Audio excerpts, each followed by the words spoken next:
pada pagi yang barokah ini saja kita akan membahas mengenai persiapan Ramadan. Apa terus ini saja? Iya, kita ini mau kedatangan tamu yang sangat istimewa ya Mas Ishak ya. Tamu ya ini. Ketika kemudian kita jangankan yang akan hadir kepada kita dihadirkan oleh Allah ini bulan Ramadan. Kalau kita itu punya rencana ya, mau ada yang berkunjung yang kita anggap istimewa seseorang itu, kita kan nggak akan berniat untuk menyanyiakan kehadiran tamu istimewa tadi selama dia ada di rumah kita. Sama dengan Ramadan ini, betapa Ramadan ini saking istimewanya itu mengharuskan kita mestinya ya untuk memiliki sebuah kesiapan rancangan begitu Mas Ishak ya, sehingga ketika kemudian dia itu nanti Allah tetapkan menghampiri kita diberi kesempatan untuk bertemu dengan Ramadan, pada saatnya nanti kita berpisah, pasti kan ada perpisahannya nanti Mas Ishak ya. Nah, pada waktu nanti kita berpisah itu kita tidak membawa sebuah rasa gelo, kalau orang Jawa ya, menyesal karena Masya Allah gitu ya, kemarin itu padahal dia sudah di sini, tidak kemudian kita layani betul, manfaatkan betul, kita pergunakan kesempatan bertemu itu dengan sebaik-baiknya, tapi ternyata kita malah abaikan, kita remehkan, yang membuat kemudian kita merasa menyesal. Nah, menyesal itu biasanya ada di mana Mas Ishak? Ada di belakang. Karena kalau di depan namanya pendaftaran ya, betul. Jadi lebih ke arah mungkin ada yang lupa Mas Ishak akan keistimewaan Ramadan ini dan apa kemudian persiapan yang mau kita lakukan. Nah, kita akan berbincang seputar itu ya. Semoga bisa jadi inspirasi untuk itu tak berarti ya kemudian harus kami siapkan gitu ya. Baik dulu Rafitan, mari kita simak kajian pada pagi hari bersama Ustazah Haja Faiza Rosyida, Master Kedokteran Tropis. Anda nanti bisa bergabung dulu di 081234939390. Baik Ustazah, kita mulai, monggo disilakan Ustazah. Ya, bismillahirrahmanirrahim. Assalamualaikum warahmatullahi wabarakatuh. Waalaikumsalam warahmatullahi wabarakatuh. Alhamdulillah wa sholli ala rasulillah, la haula wala quwata illa billah. Rabbi shrah li sadri wa yassir li amri wa hlul 'uqdatam min lisani yafqahu qawli. Rabbi zidna ilma warzuqna fahma. Dulur Victor, sahabat-sahabat yang sedang menyimak perbincangan kita pada pagi hari ini, alhamdulillah kita diperkenankan oleh Allah bertemu kembali dalam majelis ilmu kita. Insyaallah forum yang istimewa, forum yang diberkahi, karena dengan pertemuan kita yang meskinya singkat ini nanti kita akan mencoba tidak sekedar melakukan zikrullah di dalam lisan kita begitu ya, tetapi kita juga mentadaburi apa pelajaran-pelajaran, apa hukum-hukum yang diberikan oleh Allah, yang sudah diturunkan oleh Allah sebagai guidance kita. Nah, ini suaranya jelas ya? Jelas yang di live apakah IG ataukah live Facebook, silakan berkomentar mungkin agar kami juga bisa tahu apakah suara kami bisa terdengar dengan jelas ya. Alhamdulillah, sahabat-sahabat sekalian, dulur Victor sekalian, kita insya Allah dalam hitungan waktu yang sangat singkat ya. Mungkin ya ini adalah bisa jadi besok itu sudah malam Ramadan ya. Kalau ada beberapa saudara kita yang sudah menetapkan, yang mereka yang menggunakan hisab itu sudah menetapkan ya hari Sabtu ya mereka memulai ya. Kita ya nanti jadi ada peluang Jumat itu sudah tarawih ya Mas Ishak ya? Bisa jadi jadi kita memasuki bulan Ramadan, berarti kita memang sudah detik-detik menuju bulan Ramadan ini. Masya Allah, suasananya sudah kerasa gitu ya, barokahnya itu belum datang saja sudah, hawanya itu sudah terasa sekali, kebaikan itu insya Allah dibawa oleh Ramadan ini. Alhamdulillah kita diberkahi oleh Allah sampai pada hari ini. Semoga Allah takdirkan kita bertemu dengan Ramadan. Amin. Sehingga kemudian wajib bagi kita kaum muslimin, generasi muslim, keluarga muslim untuk kemudian mengilmui bagaimana seharusnya kita menyambut Ramadan dan apa saja persiapan yang kemudian harus kita lakukan. Nah, mungkin saya ingin mengawalinya dengan menyampaikan sebuah hadis ya, yang disampaikan oleh Rasul pada waktu Rasul itu memberi kabar gembira tentang kedatangan Ramadan. Ya, Rasulullah mengatakan, qad ja'akum Ramadan, telah datang pada kalian bulan Ramadan. Syahrun mubarak, dia adalah bulan yang diberkahi. Bulan yang diberkahi, dia membawa banyak sekali kebaikan, masih diberkahi. Sesuatu yang bertumbuh, berkembang itu adalah sesuatu yang barokah. Sesuatu yang diberkahi itu akan menumbuhkan dan mengembangkan kebaikan-kebaikan yang ada. Nah, di Ramadan ini dia diberi sifat oleh Rasulullah sebagai bulan yang diberkahi. Maka kemudian akan kita dapati juga di penjelasan-penjelasan yang lain, semua kebaikan-kebaikan yang ada di sini itu akan ditumbuhkan dan dikembangkan, ya, dilipat gandakan kebaikannya. Dia menjadi sebuah kesempatan yang nanti istimewa sekali untuk kita manfaatkan. Syahrun mubarak, iftaradallahu alaikum siyamah, yang Allah berikan kewajiban atau Allah fardukan di dalam Ramadan itu untuk berpuasa. Tuftahu fihi abwabul jannah, dibuka di dalam bulan Ramadan itu pintu-pintu surga.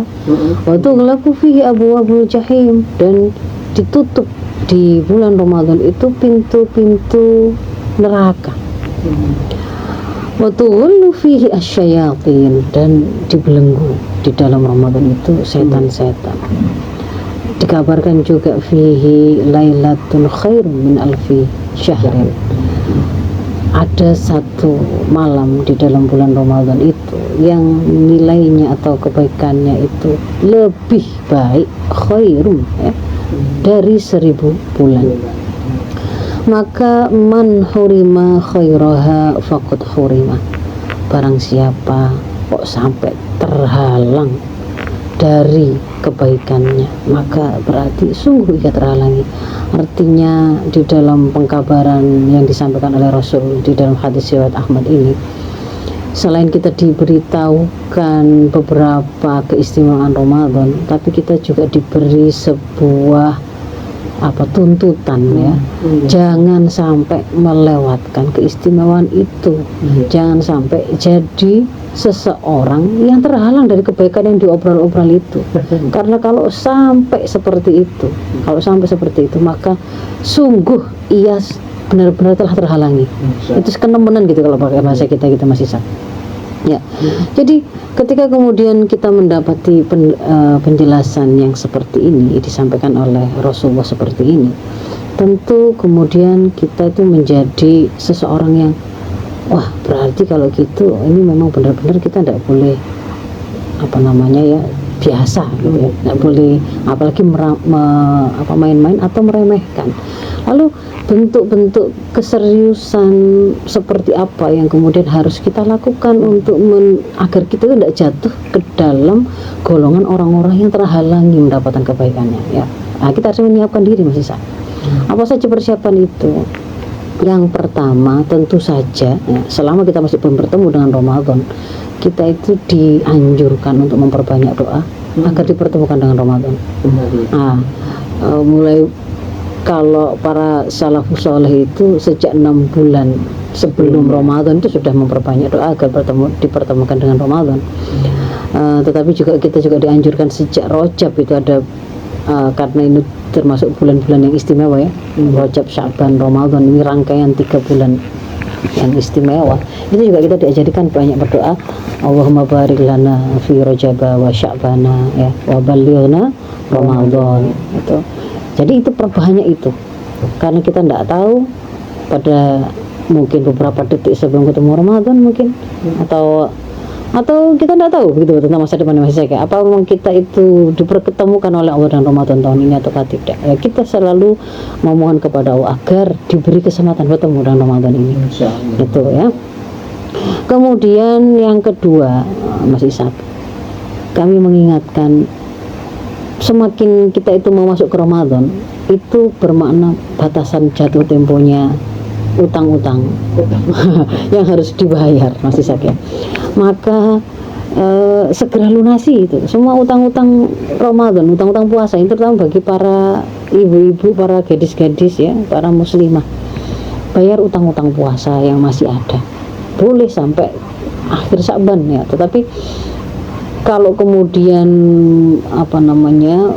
kita menyengaja meremehkan sampai mengakhirkan atau bahkan kemudian sampai kelewatan begitu ya, melewatkannya, maka di situ berarti kita sudah melakukan sebuah keharuman. Utang kepada manusia saja itu hukumnya harus dibayar gitu ya. Dibawa mati lagi gitu ya. Apalagi kemudian utang kepada Allah. Kalau di hadis Bukhari Muslim itu dikatakan fadainullahi haqqu ayyuqdha. Utang pada Allah itu ya lebih layak, lebih berhak untuk dibayar Mas Ishak. Ya. Gitu. Jadi Syekh Tarmusi itu mengatakan kalau ada seseorang mengakhirkan mengqadha puasa sampai Ramadan itu tiba tanpa udzur, nggak ada sakit, nggak ada, pokoknya nggak ada udzur, ya cuman meremehkan, melalaikan sampai kelewatan, numpuk itu, bukan karena hamil, bukan karena sakit-sakitan, bukan karena menyusui yang berat misalnya begitu ya, nggak ada udzur lah pokoknya. Ini kok yang saya sebutkan kok hanya pada perempuan, padahal bisa jadi ada orang laki-laki ini ya yang mungkin kemarin itu waktu Ramadan tahun lalu sedang berperjalanan, kan boleh itu berbuka diganti di hari lain sampai mau ketemu Ramadan, atau kemarin sakit gitu ya, kemudian ini sampai mau ketemu Ramadan kok nggak dibayar-bayar. Nah, kalau kemudian menyengaja nggak segera mengqadha padahal tidak ada uzur, maka ia jatuh pada dosa. Lalu yang ketiga, satu ibadah khas yang ada di Ramadan tidak ada di bulan lain, yaitu adanya puasa wajib. Namanya wajib puasa itu berarti harus dilakukan.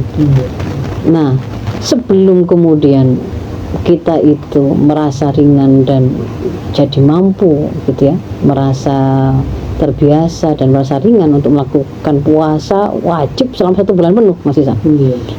Mungkin itu bagi kita bukan sesuatu yang mudah, maka persiapannya ketika itu sebenarnya ini diajarkan oleh ulama manapun begitu ya, dan itu juga dicontohkan oleh para rasul, dan sahabat, para sahabat, yaitu latihan dulu Mas Ishak sebelumnya. Iya, karena di dalam Ramadan itu nanti kita tuh kan sebenarnya dimasukkan dalam sebuah kayak olimpiade ya, kompetisi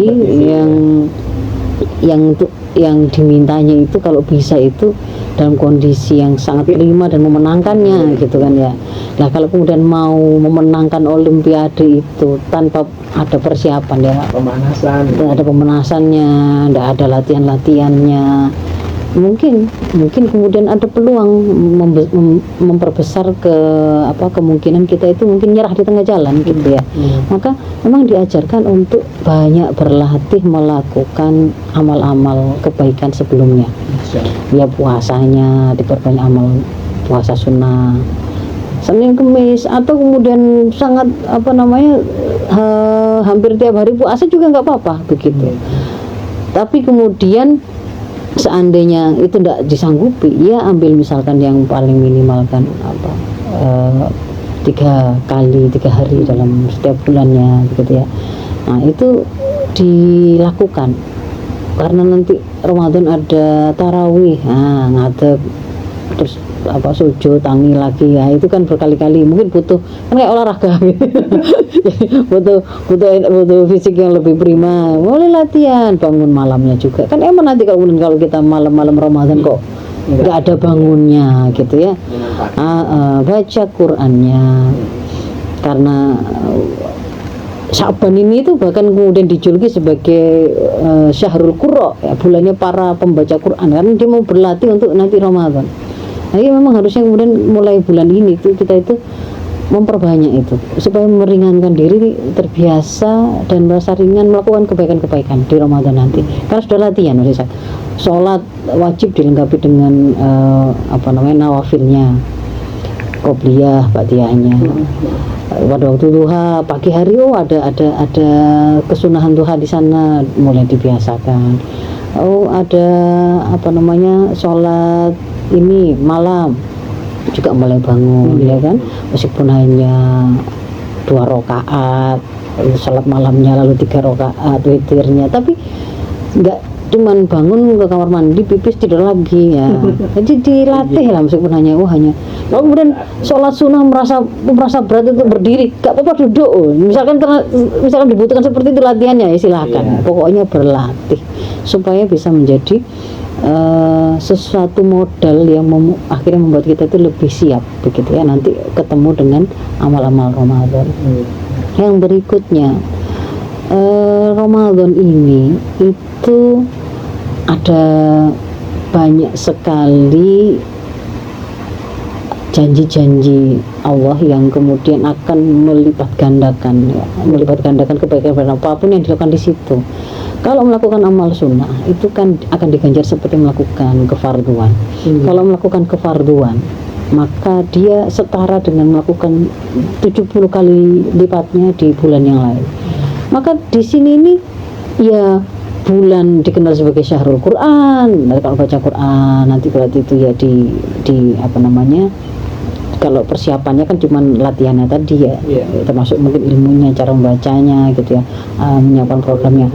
Atau kemudian ada juga dia disebut sebagai Syahrul Muasa ya. Muasa itu berbagi maksud saya, karena di sini sangat dianjurkan untuk melakukan aktivitas sedekah apapun yang dimampui, meskipun itu hanya memberi berbuka dengan seteguk air dan sebutir kurma. Nah, kan bukan masalah pada jumlahnya atau besarannya, tetapi merencanakan menjadikan setiap Ramadannya itu, setiap hari-hari di Ramadan itu ada kesempatan untuk ada berbagi kan. Nah, berbagi itu mungkin membutuhkan dana, sehingga kesiapan yang berikutnya itu adalah memang kemudian merencanakan gitu Mas Isa. Dana ini sengaja nabung, sengaja nyimpen, karena pengen itu tadi ngalap barokahnya Ramadan yang dilipat gandakan kebaikan di situ.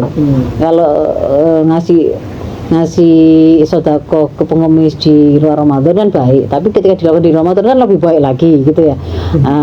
Memberi makan di luar Ramadan, kirim masakan ke tetangga di luar Ramadan baik, masuk di dalam Ramadan jauh lebih baik kalau dilipat gandakan. Nah, itu membuat kita juga berpikir semangat untuk kalau gitu siapkan ini nanti yang mau saya belanjakan selama Ramadan. Nah, itu persiapan dana gitu Mas Ishak ya.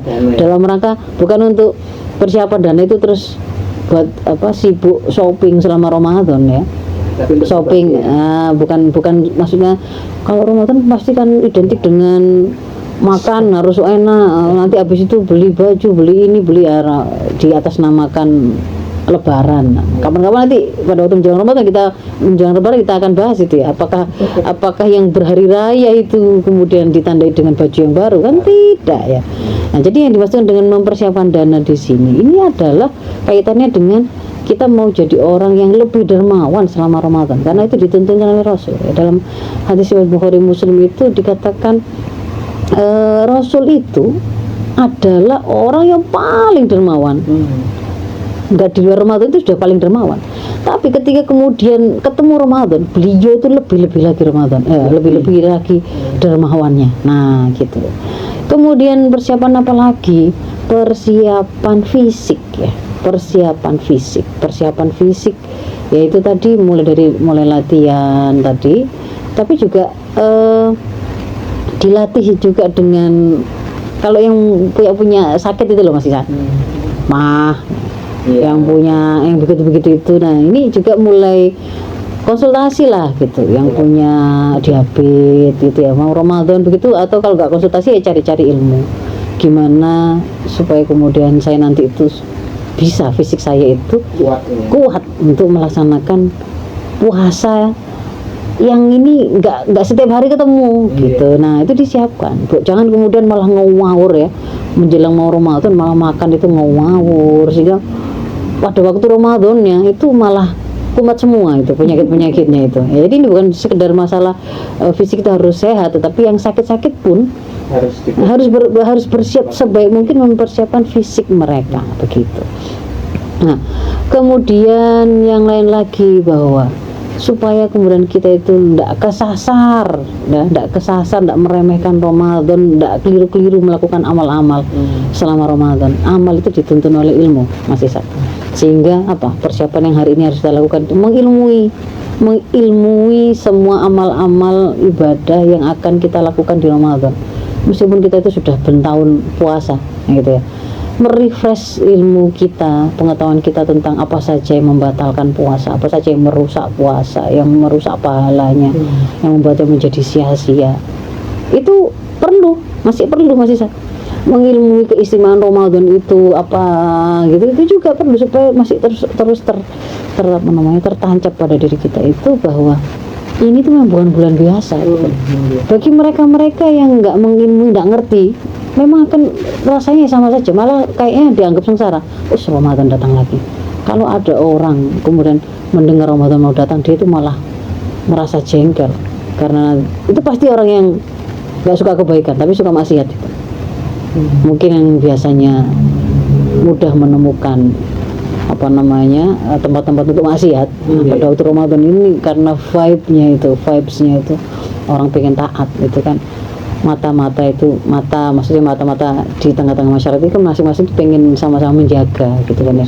Jangan maksiat, jangan kemudian berzina, minimal itu kan nggak kelihatan di depan mata masyarakat gitu kan ya. Maka kemudian mereka tuh lebih waspada untuk melakukan amar ma'ruf nahi munkar juga kan gitu kan ya. Nah, jadi di situ kita menyiapkan ilmu, kita mempelajari kembali fikih-fikih ibadah Ramadan gitu. Harapannya dengan kita itu mengilmui setiap apa amal yang mau kita rencanakan menjadi ibadah yang kita lakukan di Ramadan itu tertuntun dan tidak salah gitu, Mas Ishak ya. Poso keruasan-rasan, gosip, traweh, kayak yang paling gampang gitu, misalnya kalau para bapak itu Jumatan ya, Jumatan waktu khutbah ngobrol sendiri kayak gitu itu. Nggak ngerti dia, mungkin nggak ngerti, dianggap itu sesuatu yang biasa gitu. Jadi kalau ada narasumber bicara gitu, acara-acara tertentu, pengajian kah, bakal khutbah itu khotibnya kah, kalau mereka masih ngomong berarti itu artinya sinyal atau notifikasinya adalah berarti kita masih boleh ngomong terus. Nah, begitu kalau sudah akhirul kalam, nah itu mulai mandek gitu ya ngomongnya, itu keliru gitu loh, itu keliru. Tapi itu karena saking dipraktekkan secara luas oleh mereka yang nggak ngerti. Kadang itu kemudian dikira ya itu ininya kulturnya gitu, itu kebiasaannya gitu. Jadi kalau ada narasumber, ada pembicara ngomong, wah berarti lama ini kayaknya gitu kan ya. Ngomong sendiri mereka. Nah, kemudian yang berikutnya itu adalah kita membersihkan hati ya, membersihkan niat, jangan membawa selama masuk Ramadan itu dendam, hal-hal yang mungkin menjadi beban buat hati kita untuk bisa menjadi hamba yang lebih baik ya, menjalani ibadah Ramadan ini. Sebisa mungkin kalau ada salah-salah dari saudara kita maafkan. Meskipun punya hak loh, kita masih kalau nggak mau memaafkan itu ya boleh. Tapi kalau kemudian itu membuat kita akhirnya itu lebih berat, tersakiti, membawa beban terus kemana-mana, sudah serahkan saja itu kepada Allah. Nanti kalau di akhirat kita mau nggak terima, nggak apa-apa gitu. Nah, tapi kan ditagih aja di akhirat. Tapi di sini ini sudahlah, nggak usah meskipun nggak dimaafkan nggak apa-apa, tapi nggak usah dibawa-bawa terus ininya sakitnya tadi gitu ya, malah menggerogoti fisik kita, membuat kita malah nggak bisa ngapa-ngapain nanti ya, masih sakit. Jadi menjaga hubungan baik dengan kaum muslimin, dengan saudara-saudara kita, sehingga kalau akhirnya kan kebiasaannya itu pada waktu menjelang Ramadan orang banyak saling bermaaf-maafan gitu ya. Nah, apa saja kira-kira kemudian kebaikan cocoknya itu Ramadan ini itu kita jadikan momentum untuk apa saja Mas Isa? Apa saja, karena semua kebaikan, mau mengawalinya maupun mempertahankannya atau mau menjadikannya sebagai habit, momentum Ramadan itu momentum yang sangat bagus. Insya Allah. Mulai dari misalkan kalau saya kemarin itu orang yang sangat nggak pernah sholat, jangankan puasa, sholat enggak, pokoknya kan ukuran kalau sudah nggak sholat itu kan ya yang mendekati hampir, kalau orang itu nggak pernah sholat dan disengaja itu kan bisa menjatuhkan kepada kehilangan kemuslimannya gitu kan ya Mas Zak ya. Nah kalau misalnya seperti itu gimana, saya bulan ini nggak apa-apa ta, kemudian baru memulai puasa, baru mulai belajar sholat, nggak apa-apa, bagus. Taubat itu kebaikan. Memulai kebaikan bertaubat di bulan Ramadan itu justru sangat cocok gitu. Sangat cocok Mas. Iya, memulainya mau jadikan sebagai permulaan gitu loh. Enggak apa-apa, itu malah bagus. Nanti malah akan ketemu dan suasana yang ternyata lebih mudah sekali untuk kemudian diajari sebanyak meminta ampun, beristighfar, mengingat kesalahan, meminta ampunan, kan gitu kan ya. Orang itu diajari untuk taat, dibikin oleh suasana itu saling menguatkan untuk taat, melakukan kebaikan. Nah ini bagus. Maka Ramadan ini bagus untuk jadi momentum melakukan pertaubatan, melakukan perubahan. Tadinya itu sholat subuh sih kawanan terus gitu misalkan ya. Nah ini juga momentum bagus. Habis tinggal gini saja loh, kuatkan diri. Habis sahur tahan jangan sampai tidur. Caranya gimana? Kalau gitu ya berangkat ke masjid. Jangan di rumah. Kalau di rumah nanti gelondong lagi. Jadi memulai perubahan itu juga di sini sangat bagus, momentum melakukan perubahan, termasuk juga itu membuat habit baru, Mas Isak. Karena kan Ramadan ini 30 hari. Nah, ada yang mengatakan membentuk habit baru itu kan membutuhkan paling tidak itu 20 hari. Ada yang sampai kemudian 60 hari. Nah, 30 hari ini berarti sudah cukup gitu loh. Kalau kemudian kita mulai itu mumpungnya orang-orang itu lagi semangat untuk taat ibadah dan enggak suka dengan maksiat. Saya tak mulai bikin habit baca Quran tiap hari. Sebelumnya nggak punya habit itu. Punya habit pagi hari itu mengawalinya dengan sebelum subuh. Ya kan kalau sahur kan pasti sebelum subuh. Sebenarnya kebiasaan muslim itu seharusnya dia memang tidak melewatkan sebelum subuh.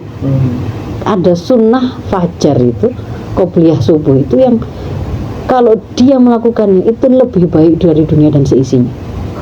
Masa kemudian dilewatkan eman. Habis itu kan dia itu siang hari itu kerja itu kan bisa tak untuk membeli dunia dan seisinya. Loh dengan 2 rakaat sebelum subuh itu loh Anda itu sudah dijamin Allah itu lebih baik dari dunia dan seisinya. Makanya kan seharusnya mulai dari situ. Apalagi kemudian dimundurkan lagi sebelum itu yaitu sholat malam. Wah itu malah bagus lagi. Jadi habit saya kok kemarin itu bangun sih jam 3 sebelum subuh 3:30, tapi ya itu tadi hanya kebelet tipis tidur lagi. Sekarang kan ada sahur itu. Nah sahur kan dianjurkan kan diakhirkan. Sekalian kalau begitu bikin habit sambil habis sahur, habis itu menuju subuh itu sholat dulu, sholat malam kan gitu kan ya, sholat malam lalu sholat sunnah qobliyah subuh berangkat ke masjid atau mungkin ke masjid dulu silakan. Nah nanti lanjut habit membaca Quran. Pagi harinya seorang mukmin itu juga dapat doa dari Rasul. Rasul mendoakan agar pagi harinya kaum muslim itu diberkahi. Yang dia itu tadi kalau dia itu bangun itu tadi beraktivitas kebaikan. Dan itu rutok kan ya, nggak dapat itu tadi kebaikannya. Makanya itu rangkaiannya memang habit itu ya harus kita lakukan. Sebaiknya kita lakukan mulai di Ramadan ini.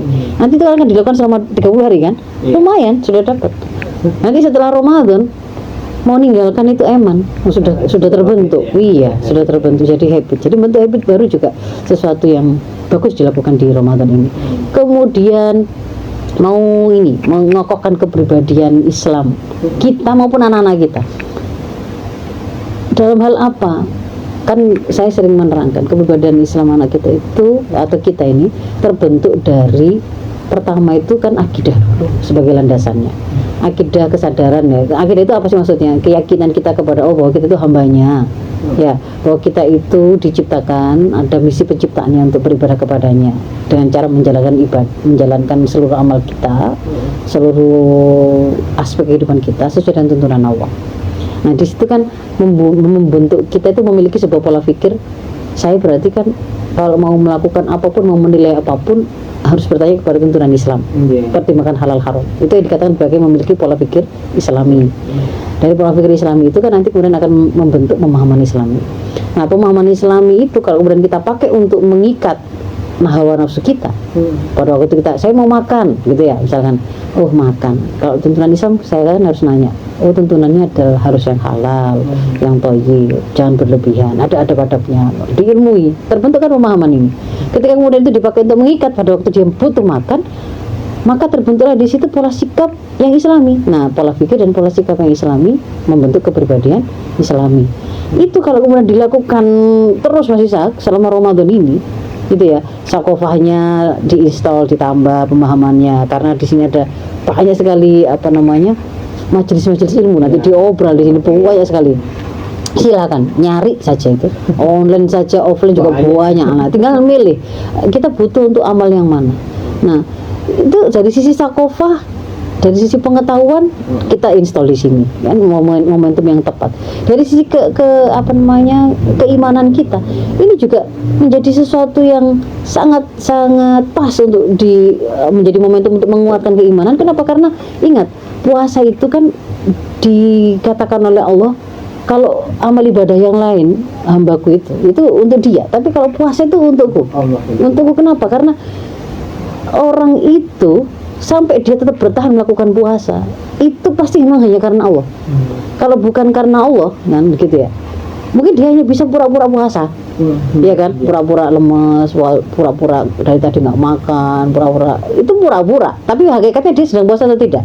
Kan tidak. Jadi kalau sampai kemudian seseorang memang melakukan puasa itu karena Allah. Nah kontrol diri penuh begini nih loh, atas kesadaran betul bahwa dia itu selalu dilihat oleh Allah dan dalam pengawasan Allah, dan dia melakukan amal karena Allah, itu kan berarti menumbuh suburkan keimanan, mengokohkannya. Maka momentum di sini momentum sangat baik untuk membangun dan mengokohkan keberadaan Islam kita dan anak-anak kita. Itu kali ada momentum yang terbaik juga untuk mendekat pada Quran tadi ya, momentum juga untuk memperbanyak sedekah, momentum juga yang sangat baik untuk mengoptimalkan dakwah. Wah ini kalau dai di Ramadan ini memang akhirnya kayak tidak pulang masih sakit. Bukan karena masalah wah enak itu berarti hari dapat uangnya banyak, bro. Kalau masalah uang kayaknya belum tentu, kayaknya masih sakit. Ada yang tetap gratisan kalau gitu tuh. Tetapi karena kita tuh melihat antusiasme masyarakat pada Ramadan itu pengen ngaji, pengen dengar kebaikan, itu kan harus dimanfaatkan. Maka memang harus kemudian yang dijadikan rujukan para guru umat ini memang harus mengalokasikan waktu lebih memang, karena umat ini lagi gandrung gitu ya, pengen belajar. Padahal di bulan-bulan Ramadan itu ngajak ngaji tuh angele gitu ya, ngajak darusan, ngajak belajar ini tajwid itu angele. Ini kok kemudian mereka itu pengen, nah itu kan ya. Maka memang harus, ini adalah momentum untuk menghebatkan dakwah yang kita lakukan, termasuk Mas Ishak yang mungkin kalau di keluarga, momentum untuk menguatkan keluarga yang mulai renggang, yang mulai agak-agak satu sama lain itu nggak pernah kelihatan bicara ya. Ini momentum untuk mendekatkan kembali keluarga dan menguatkannya. Usahakan untuk melakukan amal-amal kebaikan tadi bersama-sama ya, sahur dan berbukanya, sholat jamaahnya, itu silakan itu dilakukan. Itu nanti akan menguatkan, karena kebaikan itu kalau dilakukan itu akan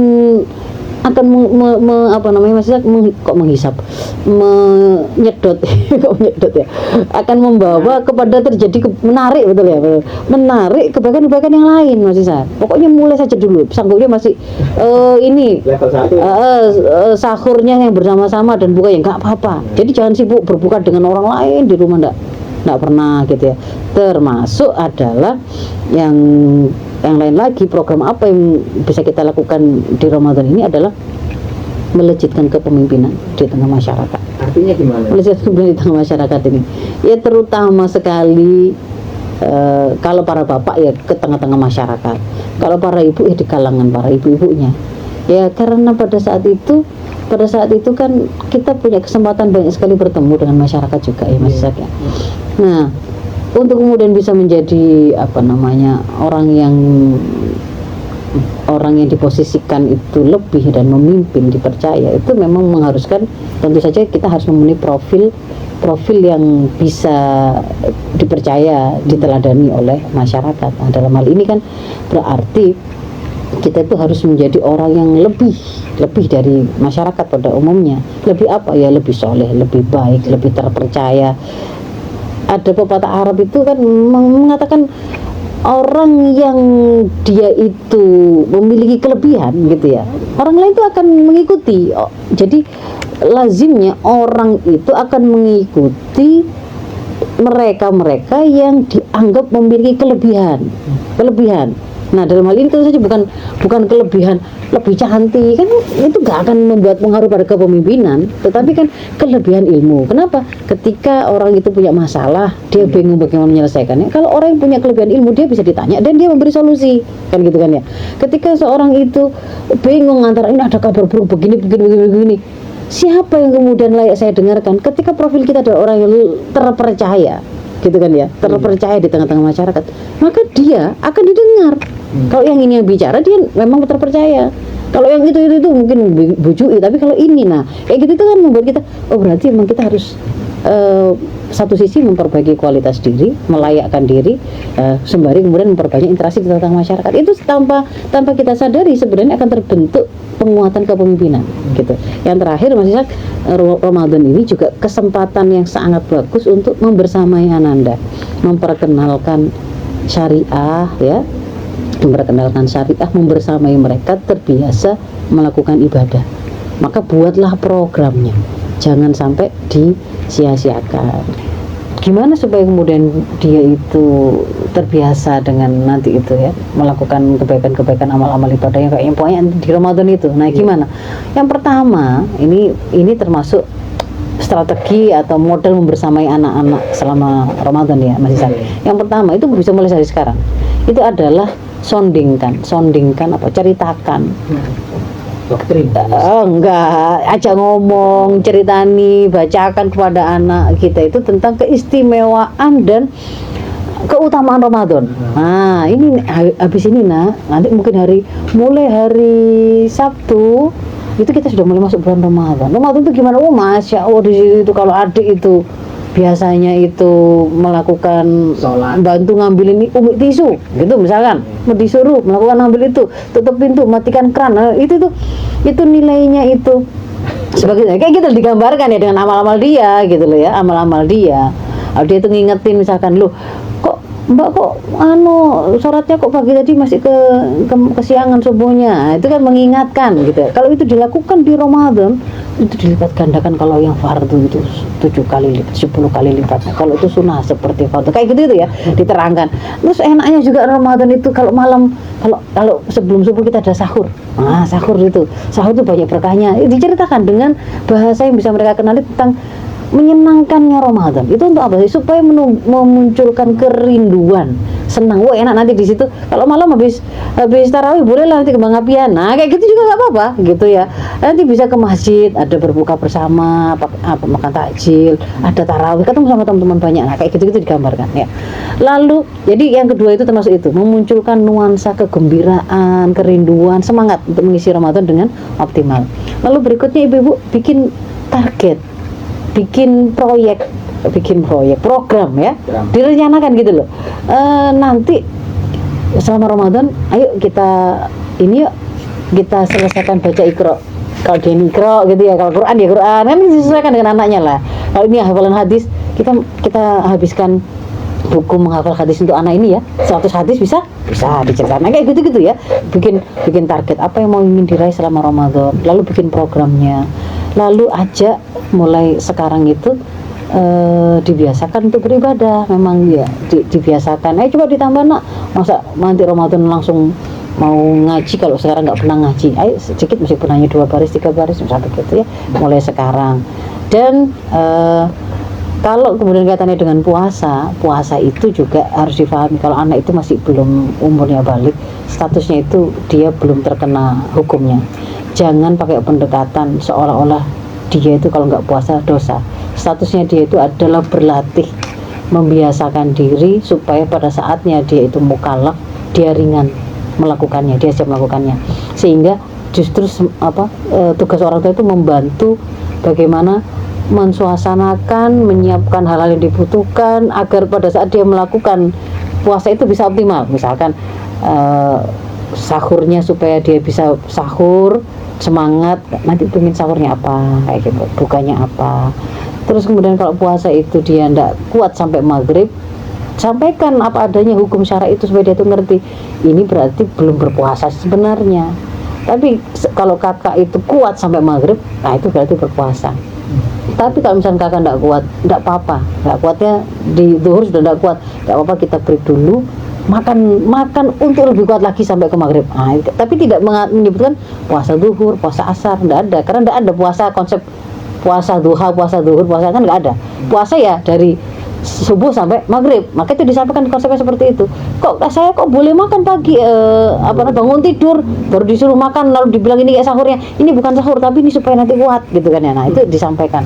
Nah seperti ini prinsip bahwa kalau menyampaikan ibadah itu jangan pakai pendekatan taklif yang memaksa, supaya dan juga harus sesuai dengan tumbuh kembangnya, supaya anak itu tidak malah trauma karena ibadah gitu Mas Ishak ya. Saya kira mungkin itu, mohon maaf, semoga yang disampaikan ini meskipun sedikit bisa bermanfaat. Saya mohon maaf. Assalamualaikum warahmatullahi wabarakatuh. Waalaikumsalam.